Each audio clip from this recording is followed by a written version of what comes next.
Hello, नमस्कार साथियों। एक बार फिर आप लोगों का शुभ नॉलेज पॉइंट में स्वागत है। साथियों, आज के इस वीडियो में हम लोग देखेंगे जीके जीएस से संबंधित कुछ महत्वपूर्ण प्रश्न जो आपके एसएससी जीडी, एसएससी एमटीएस आदि कई परीक्षाओं के लिए काफ़ी महत्वपूर्ण होगा साथियों। तो बिना देरी किए हुए चलते हैं आज के पहले प्रश्न की ओर। आज का पहला प्रश्न है साथियों, द्रोणाचार्य पुरस्कार किस वर्ष शुरू किया गया था? तो इसका सही उत्तर होता है साथियों 1985 में। साथियों, वर्ष 1985 में द्रोणाचार्य पुरस्कार शुरू किया गया था। साथियों, एसएससी जीडी में पुरस्कार से कई प्रश्न पूछे जाते हैं, इसलिए आप लोग इस प्रश्न को ध्यान देंगे और पुरस्कार संबंधित कई और प्रश्नों को भी आप लोग देख लेंगे या इस चैनल के माध्यम से आप लोगों को साथियों पुरस्कार संबंधित प्रश्न करवा दिया जाएगा। हमारा अगला प्रश्न है साथियों प्रश्न नंबर 2। प्रश्न नंबर 2 है साथियों कि बांधवगढ़ राष्ट्रीय उद्यान किस राज्य में है? तो इसका सही उत्तर होगा साथियों मध्य प्रदेश में। राष्ट्रीय उद्यान संबंधित भी प्रश्न पूछे जाते हैं, इसलिए यहाँ आपसे पूछा गया है कि बांधवगढ़ राष्ट्रीय उद्यान किस राज्य में है? तो इसका सही उत्तर होगा मध्य प्रदेश। हमारा अगला प्रश्न है साथियों प्रश्न नंबर 3। प्रश्न नंबर 3 है साथियों कि भीतरकनिका राष्ट्रीय उद्यान किस राज्य में है? तो इसका सही उत्तर होगा साथियों ओडिशा। भीतरकनिका राष्ट्रीय उद्यान जो है साथियों ओडिशा राज्य में स्थित है, इसे भी आप लोग ध्यान में रखेंगे। हमारा अगला प्रश्न है प्रश्न नंबर 4। प्रश्न नंबर 4 है साथियों कि पन्ना टाइगर रिजर्व किस राज्य में है? तो इसका सही उत्तर होगा मध्य प्रदेश। साथियों, पन्ना टाइगर रिजर्व मध्य प्रदेश, पन्ना टाइगर रिजर्व साथियों मध्य प्रदेश राज्य में स्थित है। चलते हैं साथियों प्रश्न नंबर 5 की ओर। प्रश्न नंबर 5 है साथियों कि भीमताल झील किस राज्य में है? तो इसका सही उत्तर होगा उत्तराखंड।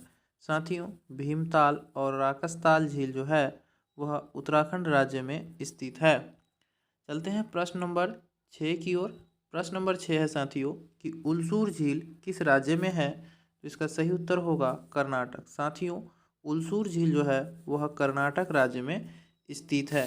साथियों, एसएससी जीडी और एमटीएस में झील राष्ट्रीय उद्यान से कई सारे प्रश्न पूछे जाते हैं। हमारा अगला प्रश्न है साथियों प्रश्न नंबर 7। प्रश्न नंबर 7 कह रहा है साथियों पृथ्वी पर सबसे शुष्क स्थान कौन से देश में है? इसका सही उत्तर होगा साथियों चिली में। साथियों, चिली में विश्व का सबसे शुष्क स्थान है। प्रश्न नंबर 8 है साथियों कि मध्य रात्रि के सूर्य की भूमि के नाम से जाने वाला देश कौन सा है? यहाँ से पूछ रहा है कि किस देश को मध्य रात्रि के सूर्य की भूमि के नाम से जाना जाता है? तो इसका सही उत्तर होगा नॉर्वे। साथियों, नॉर्वे को मध्य रात्रि के सूर्य की भूमि के नाम से जाना जाता है तथा जापान को साथियों उगते हुए सूर्य का देश कहा जाता है। इन दोनों प्रश्नों को आप लोग याद रखें कि नॉर्वे को मध्य रात्रि के सूर्य की भूमि कहा जाता है और जापान को उगते हुए सूर्य की भूमि कहा जाता है। हमारा अगला प्रश्न है साथियों प्रश्न नंबर 9। यहाँ आपसे पूछ रहा है कि नेताजी सुभाष चंद्र बोस अंतर्राष्ट्रीय हवाई अड्डा कहाँ स्थित है? तो इसका सही उत्तर होगा साथियों कोलकाता में।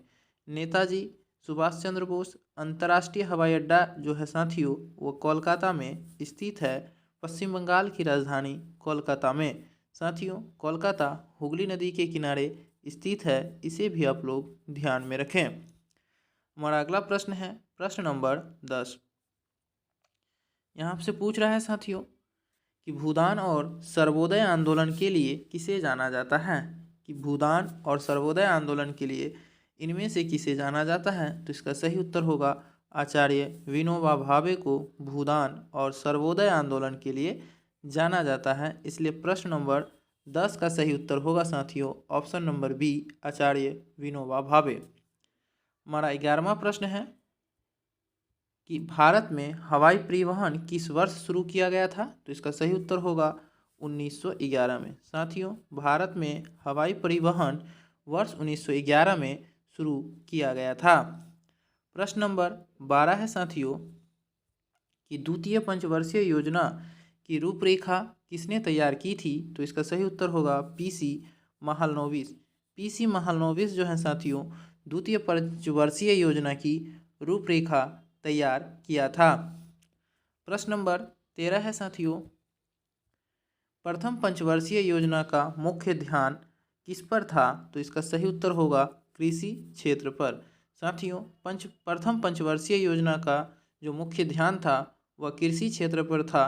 तो साथियों 2025 के जीडी एग्ज़ाम में साथियों पंचवर्षीय योजना से काफ़ी प्रश्न पूछे जाते हैं, इसलिए आप लोग पंचवर्षीय योजना को अच्छी से तैयार कर लें। हमारा अगला प्रश्न है प्रश्न नंबर 14 कि पृथ्वी की सतह का कितना प्रतिशत भाग अवसादी चट्टानों से ढका हुआ है? तो इसका सही उत्तर होगा 75%। 75% भाग साथियों पृथ्वी का सतह का अवसादी चट्टानों से ढका हुआ है। आज का अंतिम प्रश्न है प्रश्न नंबर 15 कि निम्नलिखित में से कौन से कायांतरित चट्टान है? तो इसका सही उत्तर होगा साथियों संगमरमर। संगमरमर जो है वह कायांतरित चट्टान कहलाती है। धन्यवाद साथियों, फिर मिलते हैं अगले वीडियो में, तब तक के लिए जय हिंद।